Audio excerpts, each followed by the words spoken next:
What's up, everybody, and welcome to another episode of Activate Radio. And we are here to activate your mind while we entertain and educate. And this is episode 28. I got my homie Johnny Fosco on the other line, but actually on the other screen. What's up, John? What's up from Chi-Town, CG? Yeah, boy. Chilling, man. This is our third episode. We're in video. I think it's changing the game, John. It's changing the game. It's killing the game. It's reinventing the game. And, bro, I got a goddamn palm tree behind me. That's how you know it's working. I got to admit, you're up in your fucking set game. I mean, you know what? I gotta bring. All I do is throw up like a magazine cover in a thing from a caricature from a fair. I gotta bring my set game way up. I tried. It looks good, dude. I tried. It looks real good. I gotta admit, John, I was traveling a little bit today, and I was really excited to get back to do this. And the kind of influx of people that are coming to the podcast, the positivity that's happening, man. It's I get excited to do the show, dude. Dude, honestly, all day long, it was like I woke up, started making notes about the podcast, like went to the gym, and then it was like, man, I want to go back home and work on the podcast. Like, yeah. It's like the highlight of my day, night, whatever. Like, we live this. Yeah. No pun intended.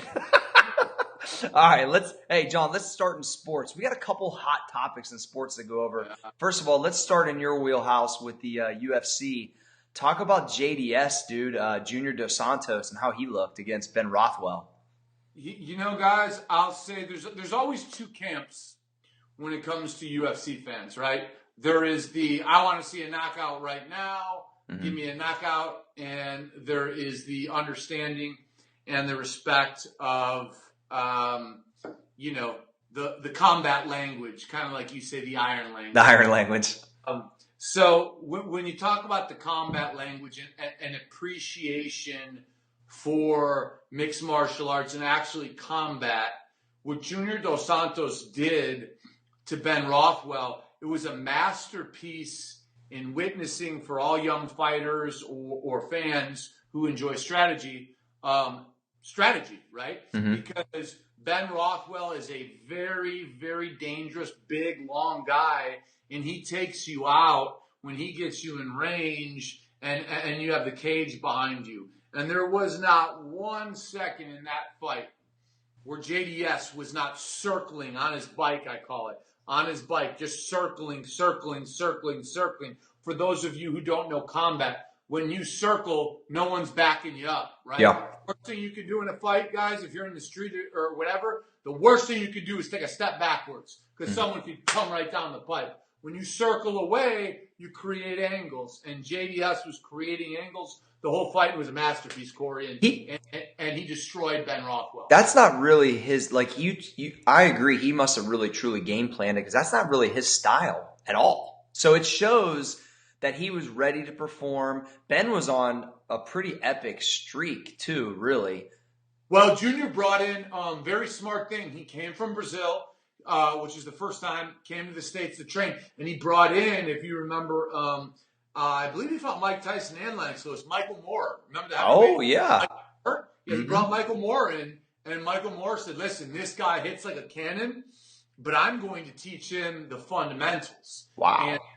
And you could tell that it made a big difference. I'm pretty impressed by that. That's some forward thinking by his coaches to bring in.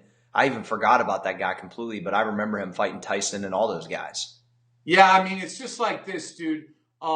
Mixed martial arts, boxing, and striking, is so far away from the technical precision of boxing. Yeah. That there's so much to learn, and when you compare the two, there's no comparison. So there is a lot we can learn in the mixed martial arts community from really good boxers. Yeah, it's pretty cool. Holly Holm, she kind of obviously displayed that for at least one fight.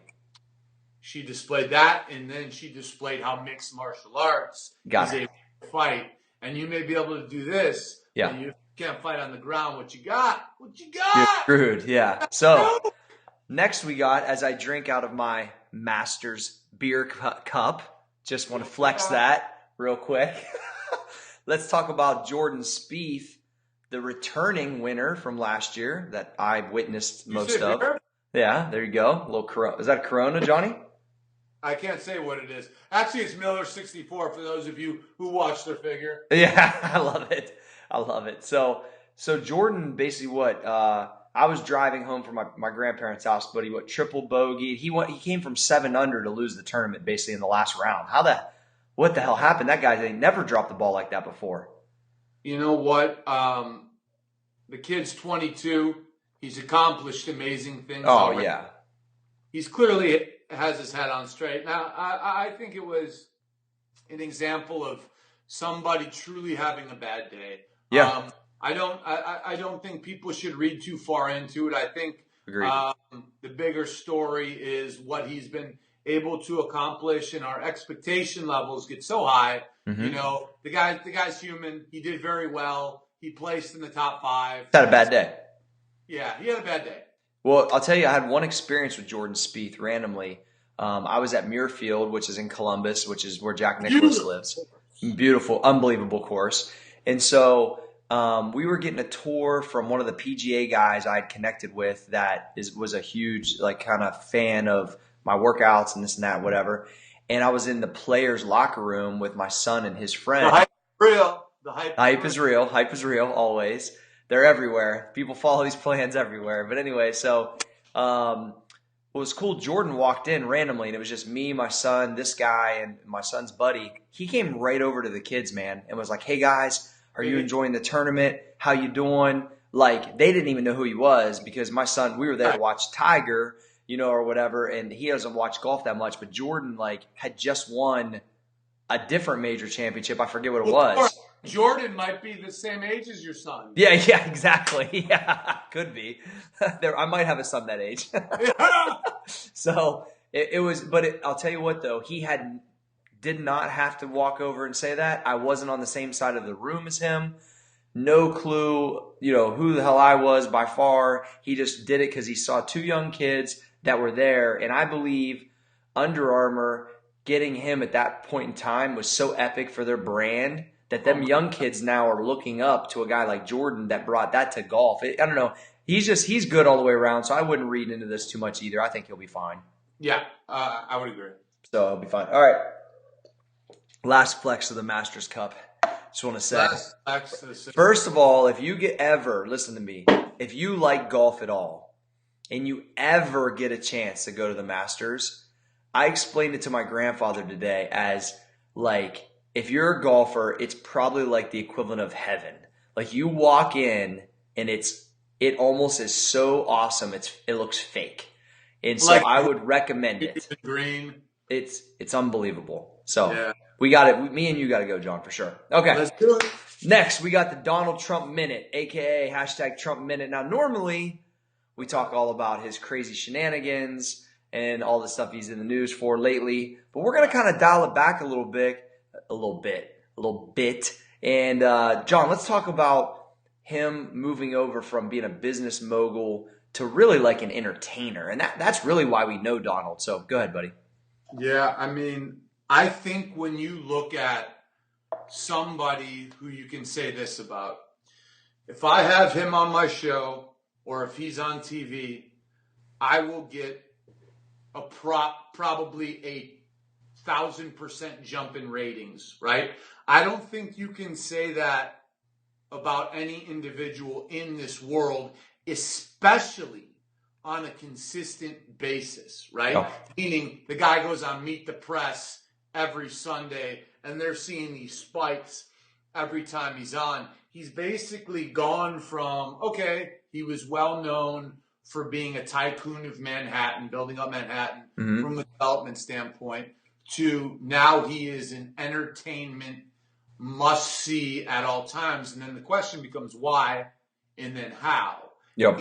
And I think if you look at the origin, what The Apprentice did for him is, number one, it truly exposed his personality. Yep. And he's a guy who, like they say, love me or hate me, baby, as long as you got an opinion. And I think that really went a long way. And since The Apprentice, the rest has been history. his brand, his name, he's been a ratings monster at all times. I mean, you're familiar with this stuff. What's your take on it? Yeah, I agree. I think that I first knew about Donald from reading his books, but when I saw him on The Apprentice, it also, even though it's staged or whatever, there was some real life situations in the early Apprentices, not the celebrity one or whatever, where, people were faced against some real business stuff and he hit them hard. And I think that was good for me as a young business person to see like how stern he was and how he conducted business. I know he conducted business a completely, probably even more hardcore than off camera. And I actually was like this close to meeting him, John, when I was at his course. So when I was there with Tiger doing some video at Trump National in Florida last year, they were like, if Donald knows Tiger's here and he's within 100 miles in the chopper, he'll land this bitch right on the course and come right over. Dude.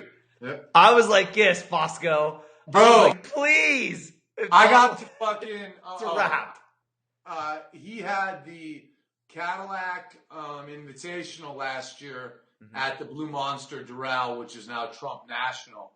And dude, we're sitting there, we're chilling in like this Grey Goose event tent, and sure as shit, a chopper in the middle of a golf tournament comes down in the middle of like the rough and lands, and it's Donald, and he comes like, that's how he makes an entrance. Boss. And beyond boss, like there is a thought process to that. That's consummate branding. He's constantly branding himself as that guy, and that's why people are enamored with him. Yeah. Well, and the thing is, I am enamored from a business standpoint. I'm still on the fence as an actual politician, but like from the business standpoint, like I was thinking to myself, if Donald Trump rolls in the chopper and I have a picture opportunity with me, Tiger, and Donald, it'd have been a wrap, John. It's all over. You could be telling people, actually, it was my company, and Donald and Tiger, they called a meeting with me. I mean, yeah. It'll went viral. Yeah. So, I've been spending a lot of time in the gym, John, so I know that maybe you might have some questions. What's new? Corey's spending a lot of time in the gym. Thought maybe you might have some questions for me. The motherfucker who hits me up at 4:30 in the morning with text messages when I'm sleeping. I'm like, bro, I went to bed an hour ago. What's the matter with you? Dude, what's going on in the gym? You're lunatic? So it's not really what's necessarily going on inside the gym, but what's been going on outside, which is the lunges, man. I've picked them up another notch. I'm at, I've done up to a mile of walking lunges 4 days in a row, which was kind of crazy, but I try to stay consistent around 400 meters a day when I'm doing powerlifting type stuff, 800 meters, not per day, but 5 days a week when I'm trying to get cut for some stuff. And right now I'm training for, to do an Olympic lifting meet on a Friday, a bodybuilding show on Saturday, and a powerlifting meet on Sunday. And so right now I'm doing either 600 to 800 meters with a weighted vest or about 800 meters for time. And so I've been going up my hill in my cul-de-sac I live in. I've been at the track doing them. I was at the track. I got to stop you for 1 minute, Corey, and ask you a question. I know, obviously, you are a married man, and this clearly was platonic. But I saw a female in one of your lunging around the track videos, and I think she may have liked one of my Instagram posts. So I looked at her, and she looked all right. I hope she's not one of your homies' girlfriends or anything. Who is she? She's not one of my homies' girlfriends, but I'm glad you asked that. That is Nettie G, who is actually the girl that works on the old school gym clothing with us. You know what? Me and Nettie G are going to have a conversation. She's pretty awesome, by the way. That's a good example. So I'm not going to argue with that comment. She is awesome. She came over and was like, hey, I want to jump in. And I was like, cool, dope. We worked together on the squat life stuff and all that. And she made it one lap. She's like, well, how many are we doing? I'm like, well, we're doing 2. And she hung pretty good on the first one. Okay. She's about 100 meters behind on the second one. And she says to me, it was cold when we started. It's so crazy. Like it was like 28 degrees and you don't even want to talk. You just want to start lunging. Honestly, by the time you're done with 2 laps, I'm completely soaked, dude. I Yeah. mean, it's like it raises your metabolic rate like internally to another level. It's different than running. It's different than CrossFit. I don't know. I can't really explain it. I probably need to get one of these super science cats I deal with to really break it down. But So it's somewhere between cardio and lifting weights. But it's serious, bro, and it raises your metabolism. Every dude that comes to me on my website that's like, my fat loss stopped. I'm like, are you lunging? They'll be like, no. I'm like, start lunging. Or, man, I halted. Are you lunging 800? No, I'm lunging like 300. Boom, 800. Every time it works, dude. It's unbelievable. so she was 100 meters behind you. Yeah, she made 100. She made it 100 meters. So clearly, she probably needs a partner, right? So if I Yes. come out to Ohio, we'll do some lunges. You can go ahead of everybody, and I'll finish with Natty G. Yeah, What's up? we need Dude, to. it's Sounds good. like we need to introduce you to Johnny. It's good, man. I got Natty. And Natty, it's good. Natty, I'm speaking to you. Come on, it's good. I love it. I love it. I didn't see it going that way, so I'm really enjoying this now. Hey, man, a lot of things go that way. God bless America. So I'll finish the fitness tip with, listen, if your fat loss has halted, if your lower back hurts, because a lot of people have lower back problems, they think their back's weak. Well, usually it's their glutes and their hamstrings. If you just are a little bit tight and you just want to get a little bit looser in your hips for any type of sports, if you want to just have more durability in your lower body, you want to raise your metabolism, raise your testosterone, just get that body moving, go outside and lunge for like 10 minutes or 20 minutes without stopping and tell me what you think. It's a game changer. So I'll try it. try it, Johnny.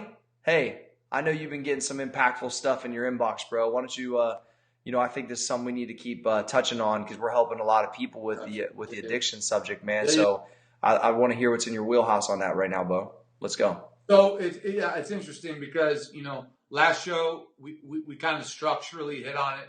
Mm-hmm. Got more feedback than I ever got, and now I kind of have to pick and choose my spots on what to address because there are a lot of questions. And Mm-hmm. I got a question. It's probably the hardest question to address when dealing with this. Mm-hmm. And it was from again a gentleman. I'll keep nameless. He said, "I have a brother who's been an addict for about 4 years. Mm-hmm. Okay. He has been incarcerated for short periods of time. He's stolen from the family. We all love him. Mm-hmm. My mom's always there for him.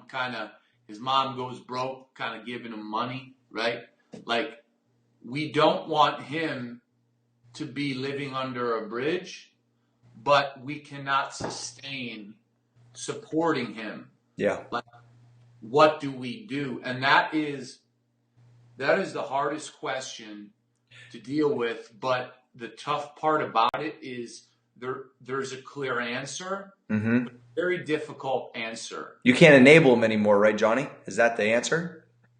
You're exactly right. You have to, and it's so scary for a parent, but you have to cut them off. Yeah. Right? So the parent's worry is this. If I don't allow them in the home, right? Because you should not allow your child in your home if your child's bringing drugs in the house, people who are using, right? But then the parent is always concerned, well, if I don't let him in the home, I don't want to be getting a phone call from the police that he's dead, right? Yeah. The problem is as you enable him and allow him in the home, you are increasing the percentages that he does overdose. What is very interesting is when you fully cut off the individual and let them know, I love you. I will do anything for you. I'll go in debt if you will go to rehab. I'll go in debt to send you to rehab. But what I will not do is continue to support this process. I'm not saying it works every time because with addiction, very few things work often at all. But this is something that you have to try before you go to last-ditch efforts. Yeah. And all those people who are getting their wallet, stretched, their savings stretched, going into debt, and being abused, essentially, by, addicts in the family that they love, you got to put your foot down. You have to put your foot down because there's a chance that they say, I can't live like this. I'm not going to live under a bridge. Yeah. I'm not going to do it. Okay, I'm going to come home. I'm going to try to live by the rules. The rules at home are you are going to rehab. Those are the rules.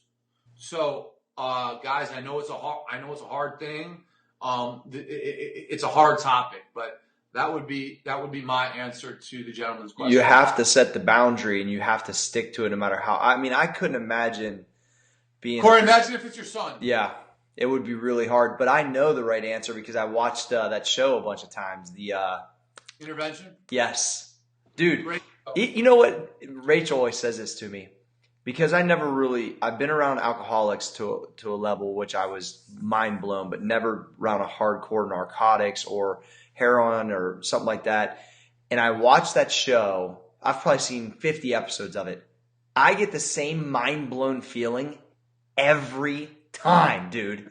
Like she always goes, you're just as mind blown last time I mean, it's still just, I just couldn't imagine going through it, man. I feel for those people, the people that are experiencing it, the family members that are trapped around it because they don't, I mean, I'll tell you what, Johnny, it's got to be one of the more difficult things. And I pray to God I don't have to deal with that because it would be really, really hard. So I feel for you guys out there that are dealing with this and you have to put up the boundaries. That's the only way these people get better.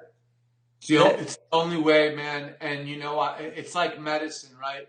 We don't want to give these people metaphorical medicine. What we're trying to do here is provide metaphorical preventative medicine so you can identify these things before they happen, before your son, not yours, but anyone's son who's 12 years old gets addicted. Like, we got to do these things to prevent it, and we got to fight it. Like last week, our message was get tougher.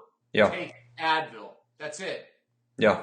I like it. I think it's great that we keep touching on these things, Johnny. And it's like, I know you're starting to impact more and more people each week, man. So kudos to you on that, just to bring awareness. Pretty awesome. So we're going to take it a little bit lighter, man. I had a cool experience today that I was sharing with John on the way back. I went to my grandma's. It was her 89th birthday. And so I got up today. And my oldest son had a doubleheader. It was cold as hell here in Ohio. My other two younger kids, they're going to be trapped in the car anyway. And I said, you know what? Let's just jump in the car, go 2 hours. And John knows I've been trying to work on this, just trying to get more family stuff going on. And I was like, went down there and we hung out. And I always bring my camera with me now because we're doing so much footage for Activate Media and obviously some for Corey G Fitness. And I was like, you know what? My grandpa's got some just killer stories from World War II and, just things he's been through in his life. And I was like, I just kind of talked to him a little bit. He turns 90 in October. And I was like, hey, Papa, like, you think it's cool if I interview you today? And he was like, who, me? And I was like, yeah. I was like, you got some cool stories. I want to, get it out. And so I interviewed him for 25 minutes and I was sharing this with John. I was talking to Dustin too. I was like, I might have been as nervous to interview my grandpa as I was Tiger Woods. Oh, that's crazy. Honestly. And how come? Why? Because I think he's so important to me that I know one day I'm going to be really happy I did this. Gotcha. Like, cool. You know what I mean? Like, it's something that Andon, who's 5, will watch when he's, 15 and Papa's long gone, like, and understand. You know what I mean? It's one of those things where I just knew that I'm going to be so happy that I was a little uncomfortable asking him because he doesn't really understand technology. He's 90. Right. You know what I mean? Yeah. He doesn't even know how I make money anymore. Like, he doesn't get it. So I will say that a guy that's born in 1926 that can still articulate what he's been through from post-Great Depression as a kid to a flat screen TV on the wall now. It's pretty cool. So I'll release the video here soon, and I'm not sure what I'm going to call it yet, but it's going to be on Activate Life, which is going to be a segment we're going to do. But it's going to be pretty cool. I walked in the house with my camera and I said, well, I interviewed Arnold Schwarzenegger, I interviewed Tiger Woods, and today I'm interviewing Frank Boone. And he just started laughing. That's awesome. It was pretty cool. But let's see. What else? Oh, we want to talk about activators, Johnny. What's going on with the activators? The activators are pushing over 100. just so you guys know. What's the definition of an activator first?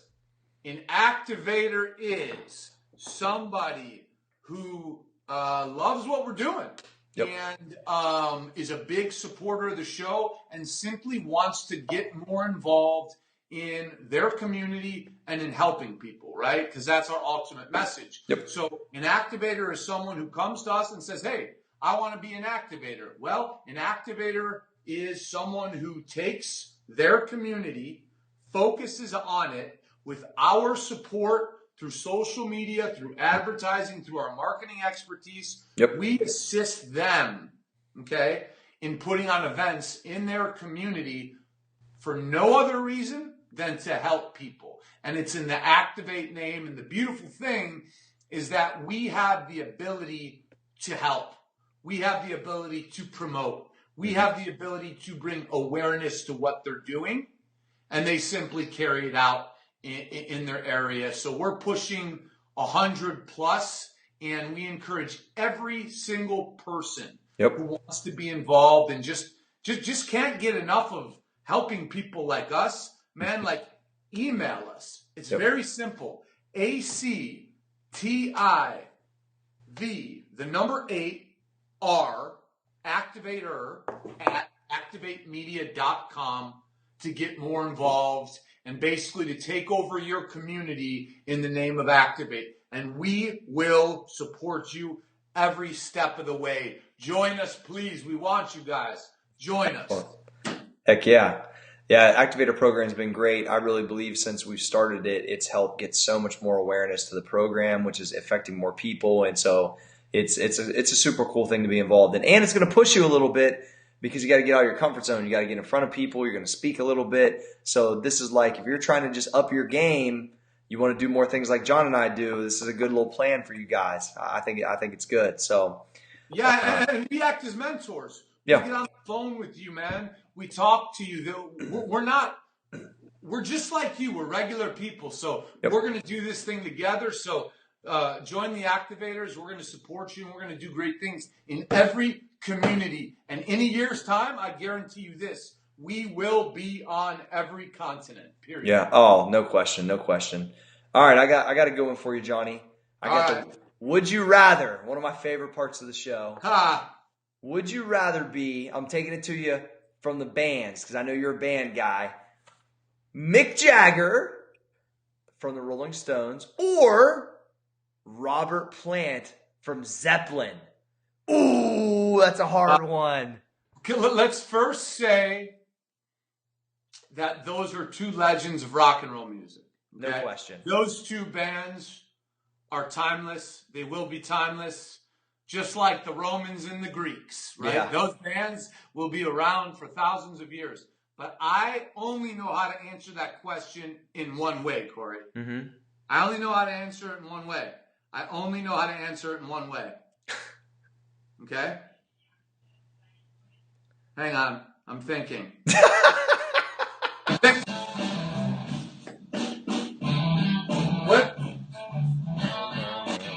What is that? There's sounds. That's Zeppelin. That's Led Zeppelin. Oh, sorry. There's just sounds that Zeppelin made, and I don't know if it was Jimmy Page or what. Those guys just were so different than everybody else, man. Jimmy Page on the double guitar is arguably up there with Jimi Hendrix as the best guitar ever. John Bonham beat those drums harder than anybody. Robert Plant was a great lead man. And you know what, Corey? Let's have one more moment of silence for this.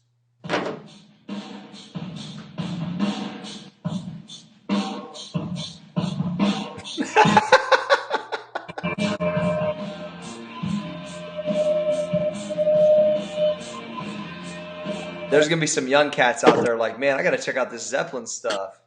Exactly, man. They essentially fused blues and rock and made it hard.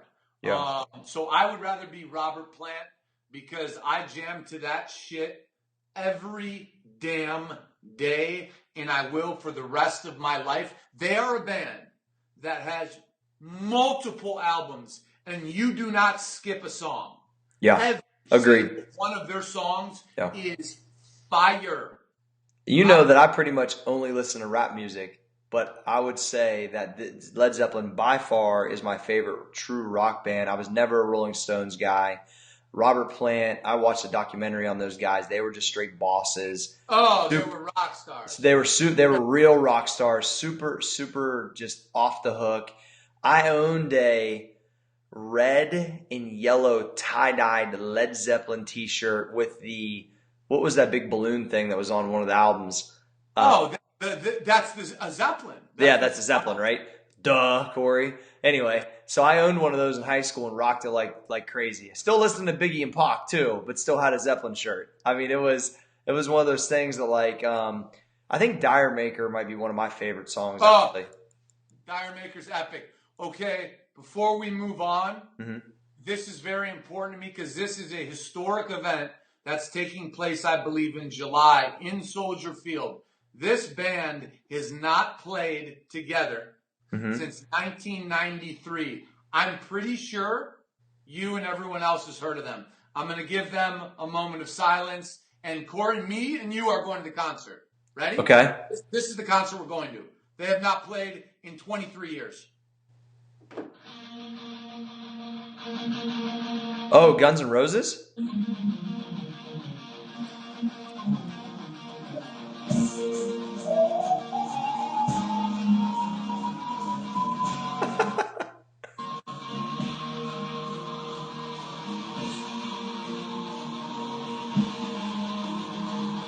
John, if you're watching video.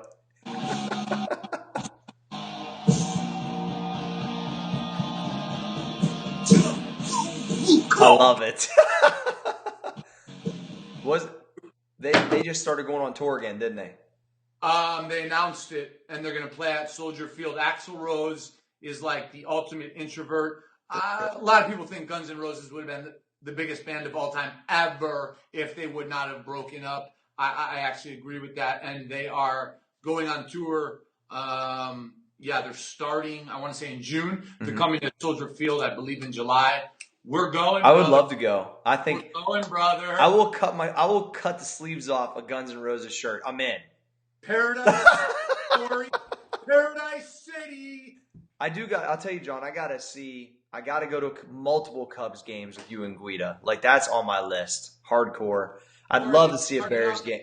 Love to see a Bears game. I want to experience Chicago more now that I have a reason to be there more often. I think I told you I saw the perfect game at the White Sox before, didn't I?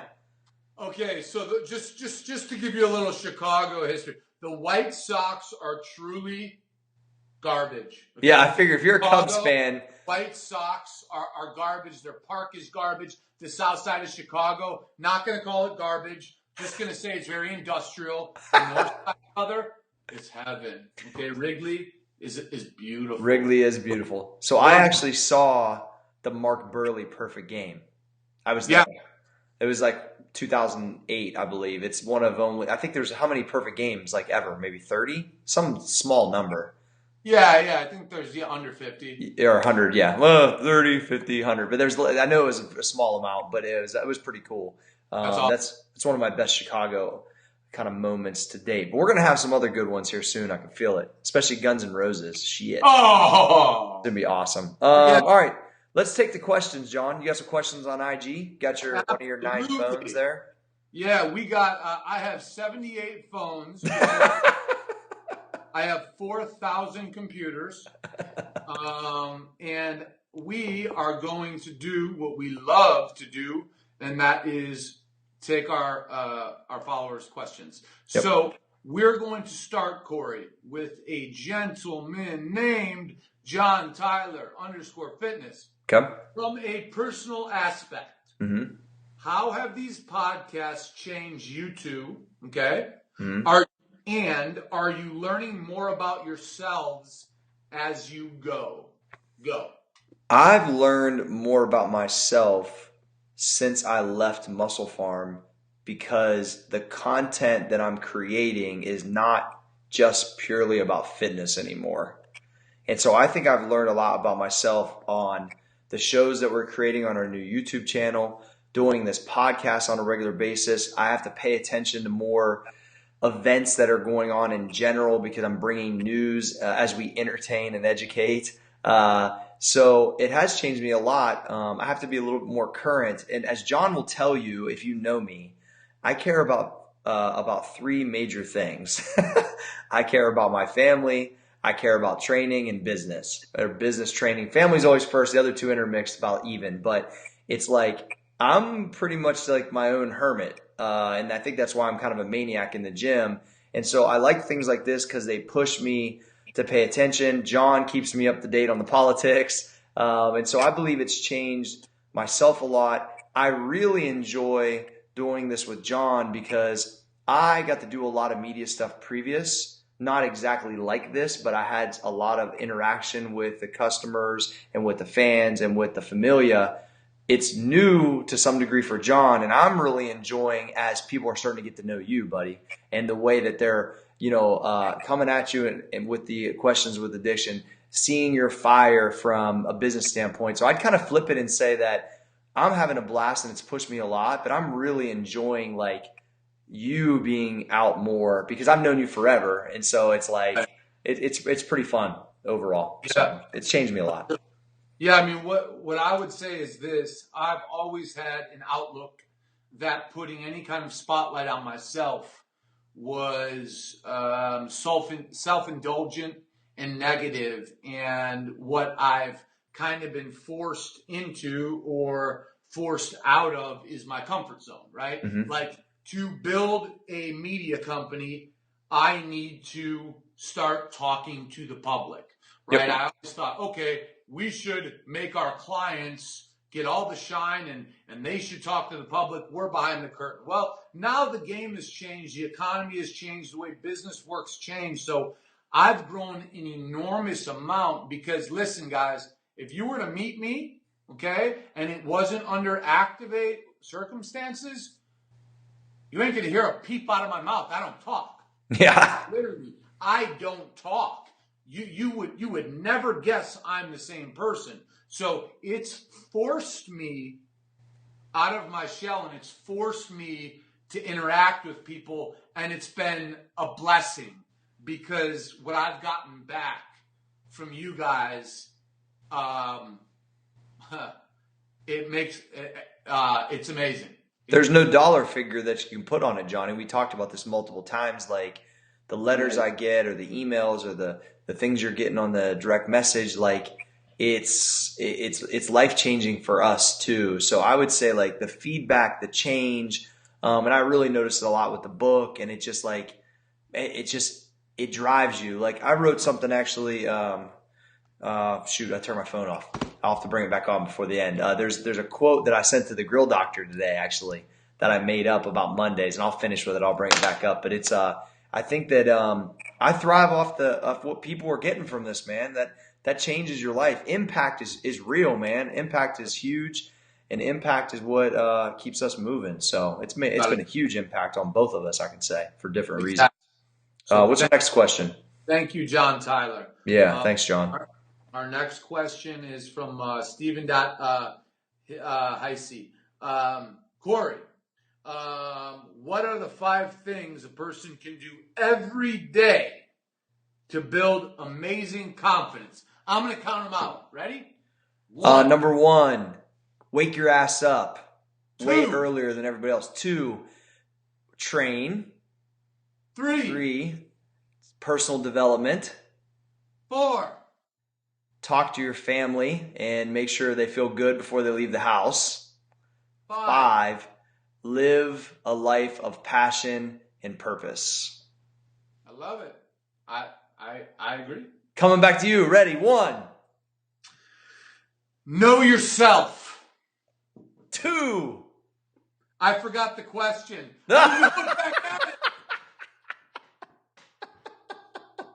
That's all right. You was good for number 1. What can you do to build confidence? Okay, 1, know yourself.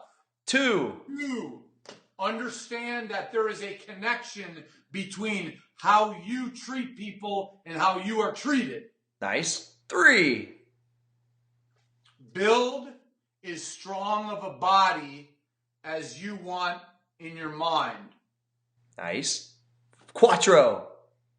Strive for goals that at first instinct you think are unattainable. Nice. Round it out with 5. Believe Have faith. that you have a purpose and you belong to be where you are and where you want to go. Very good, John. Very good. We got one more question. Who was that question from again? Stephen Heisey. Stephen Heisey. Good work. Who we got left? Stephen Heisey in the house. We're going to Lex Vet 2411. This is the last one, guys. Have you guys ever considered having a small audience during your podcast? They think it might help separate us and help spread the gospel. As always, thanks for the inspiration. Corey, do you think, or should we consider having a small audience during our podcast? We've already considered it. Consider it done. It's going to happen, whether it's in Columbus or Chicago or somewhere else. We will do it live, especially when the weather gets a little nicer. We'll be able to definitely pick a place in a park, pick a place somewhere that's public. Come out, check us out, interact. Yeah, it's happening. It'll be happening actually really soon, I believe, for sure. And I love it. I think that would be game changer. Absolutely. So LexVet 2411. Number one, we have definitely thought about it. We agree with you. It's in the process, and you will be notified when we dial it in, baby. Absolutely. John, let's talk. Let's talk some security stuff. There's a lot. Obviously, you see these LifeLock things on TV about helping with the elderly. You see people talking about hacking into these big networks. Like, let's come real, Corey. Let's just say what really happened. So, John, let's talk about what do you do just to take control of your personal devices to ensure that you're not fucking hacked? Okay, guys, I learned firsthand because I was hacked on all devices from PCs to Macs to phones to PlayStations. Basically, my network was the pathway, and everything got hacked, and it was for informational purposes. And I learned a lot about how to secure your digital devices, and also how at risk we all are, even if we secure it. So first things first, guys. A hacker, okay, and you may think, why does someone want to hack me? Well, do you have a social security number? Do you have a credit card? Do you have a name? Yeah, people want to hack you. People sell that on what they call the dark internet. The dark internet is where 90% of its traffic takes place. Gotcha. What that is chat rooms where people buy and sell credit card numbers that hackers take from you and me, okay? So what can we do? This is what we can do. Our home network has to be secure. How do I secure it? First thing, change your password as often as humanly possible. If someone gets in through your network and that's their pathway, you need to change that password that blocks them. Okay? And that goes into your iPhone, right? You have a passcode. Change that passcode as often as possible. I know this is a huge pain in the ass, but I'm telling you firsthand how real this is. When someone hacks into your stuff, I've seen pictures of myself taken on my own phone. I've seen documents downloaded to external hard drives from my Macs. Guys, this is real, and it's only going to get realer as the digital world grows. So honestly, without going to cybersecurity companies, the only thing we can really do is constantly be changing our passwords. And let's say you have a Verizon account, right? When you call Verizon, ask for an added level of security. Ask them to ask you a private question, like someone were to take you ransom. Ask me the name of my second dog, and then ask me my account number. I gotcha. Like, add levels of security. I know it's a pain in the ass, guys, but here's what you do, right? You put something on your refrigerator, you list all your passwords, and I'm sorry, but you got to keep changing them. So this is something that's real. It's going to hit somebody you know if it already has it. And trust me, if they hit your bank account, man, it's ugly. You'll get that money back because it's FDIC insured, but it takes a long time. So let's protect ourselves, family. Very good. Protect ourselves, familia. Speaking of protecting ourselves, a tragedy happened yesterday with the New Orleans Saints, former Ohio State Buckeye, Will Smith. And I was hit pretty hard on this because I have some friends that were on that team. I didn't know Will personally, but Maurice Claret, who's been on our show, is a really good friend of mine. He won the national title with Will. And, Will's 34 years old. He's with his wife. They're coming home from dinner. Some guy rear ends his car. I think he gets out. He has some words with him, which most of us probably would do. The guy shoots him 4 times, shoots his wife twice. His wife makes it. Will dies on the scene. He's just coming home from dinner, John. He's 34 years old. He's a Pro Bowler. He's got 4 kids. It was really just fucking sad, to be honest. And it's like, and I'm guilty of this. Guys are flying on my road just a couple days ago, and I've got my arms like what, motherfucker? What are you doing? Like, you can't react like that, though. We don't live in that world anymore. It's not 1960. Right, and that's why I'm shaking my head, because I was a troubled youth with a temper problem, and I had to learn the hard way how reacting in life, not half the time, not 90% of the time, but 100% of the time, you lose. Yeah. If Will would have stayed in his car, he might be still alive. Driving, Will would be alive today. Will would have a relationship with his children and his wife, and not to take anything away from Will. Yeah. But things like this are teachable moments, man. Yeah. It's like all of us guys, listen, we're alphas, right? We're men. We're go-getters. We're the ones that really need to be self-aware. Because like you said, someone does something to you. Hey, someone does something to me. Hey, motherfucker, that is the dumbest thing we can do, because in the event that person is mentally unstable, yes, we may have a slug in our head. Yeah, that quick. That's exactly what happened to Will. And how stupid are we for inciting that? I'm not saying it's our fault, but guys, especially you younger cat, dude, if you're in college, dude, I used to get in fights all the time, and I think to myself, I should have been killed 20 times over. It's like, dude, if you're protecting yourself, fine. That's different, yeah. Outside of that, walk. It takes a man. It to takes walk a away. man, and it takes strength, and it takes courage to walk away. It don't take courage. It don't take strength. You're not a man if you attack somebody. That's not a man. That's not a man. Why does it go? It goes against everything internally, right? As your man card to like, dude, talk shit to you, not to punch him in the face. It's ego. Is that what it is, John? It's so what hard. We all fight with every day. Yeah. The human ego is why when someone is telling you a story, me a story, everyone a story, we're actually not listening. What we're doing is thinking about a story that relates to that, and then we're ready to share it, right? Yeah. That's as men, we have the strongest egos. Yeah. So guess what I want to prove? Just like you, I want to prove I can knock that dude the fuck out, right? Yeah. I want to make an example of him. Yeah. Where's that going to get me? Maybe shot, basically, which is maybe sued. Yeah. Maybe I'll lose everything I worked for. Yeah. Yeah. I mean, some guys do that and kill a guy with one punch. It's happened all the time. Yeah, they fall, they hit their head on the concrete. So fucking crazy. Well, I think, John, this has been a sick show, bro. I mean, now that, honestly, we've got a little bit more structure to it. It's flowing. I'm loving it. I want to go ahead and do a parting shot right now, and then I'll let you wrap it up.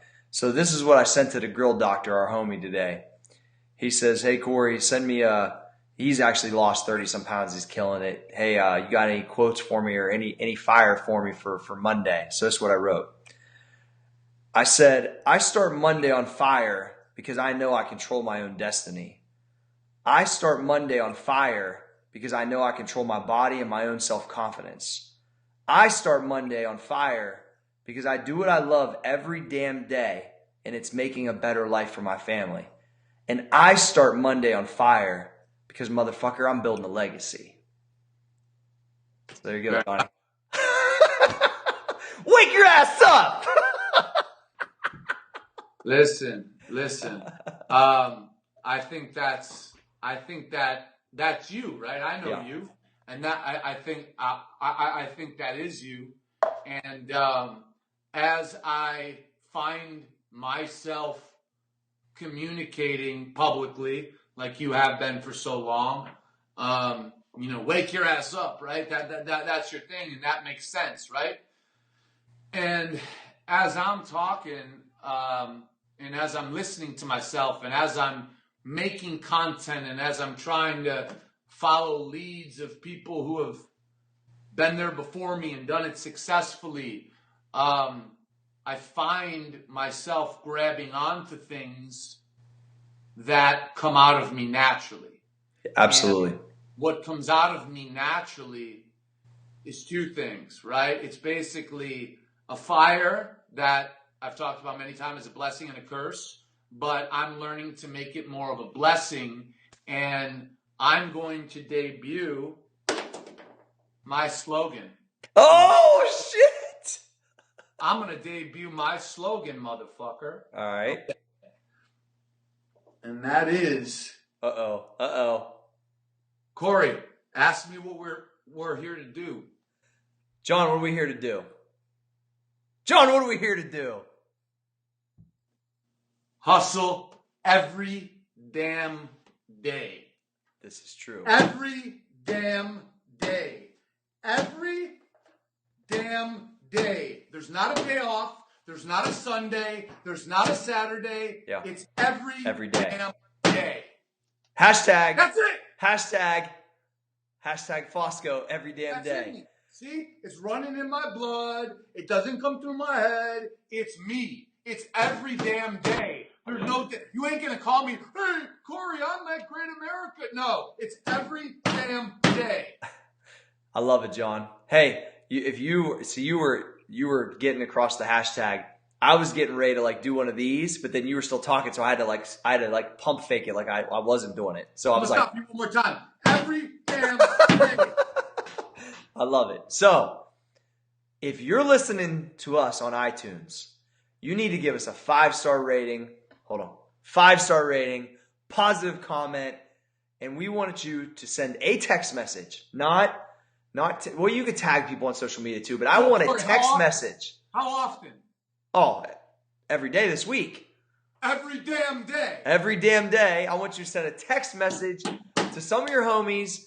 Tell them about Activate Media, Activate Radio.